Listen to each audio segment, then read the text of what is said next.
আপনারা সমমর্যাদা নিয়ে, সমান মর্যাদা নিয়ে বাংলাদেশ থাকবেন, নাগরিক হিসেবে আপনাদের অধিকার থাকবে। এর বাইরে আপনার তো ভিন্ন ভাষা, ভিন্ন ধর্ম থাকতেই পারে। আমরা তো সবাই শুধু মুসলমানের, শুধু বাঙালি রাষ্ট্র বাংলাদেশে করতে চাচ্ছি না, এটা আমাদের প্রকল্প না।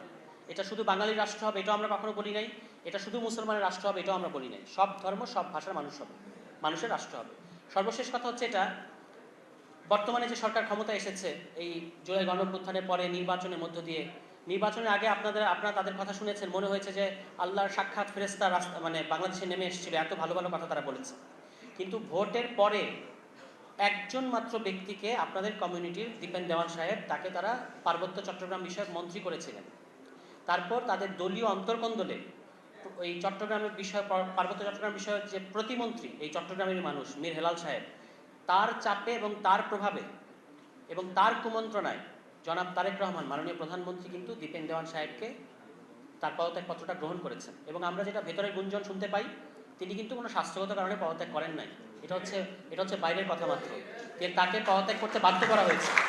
এবং আমি মনে করি এটা আপনাদের সাথে একটা স্পষ্ট প্রতারণা, কারণ তিনি কিন্তু তার বাবাও, দীপেন দেওয়ান সাহেবের বাবাও কিন্তু শহীদ প্রেসিডেন্ট জিয়াউর রহমান সাহেবের সাথে রাজনীতি করেছেন, আমি যদি ভুল না হয়ে থাকি, আপনারা ভালো করে জানেন।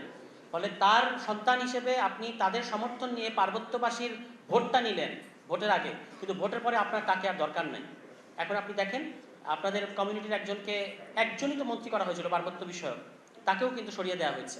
আপনারা আশা করি যে এই প্রতারণাটাকে ভুলবেন না।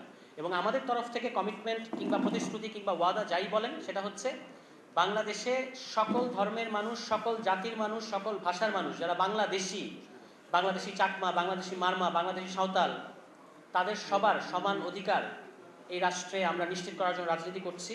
এবং এটাই আমাদের অঙ্গীকার যে এখানে কোনো সাম্প্রদায়িক ফ্যাসিস্ট রাষ্ট্র আমরা হতে দেব না।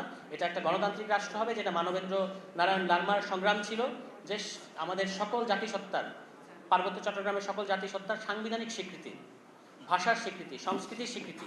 জাতীয় নাগরিক পার্টি এটাকে ধারণ করে, এটাকে আপহোল্ড করে এবং এটাকে আমরা বাস্তবায়ন করার জন্য কাজ করব।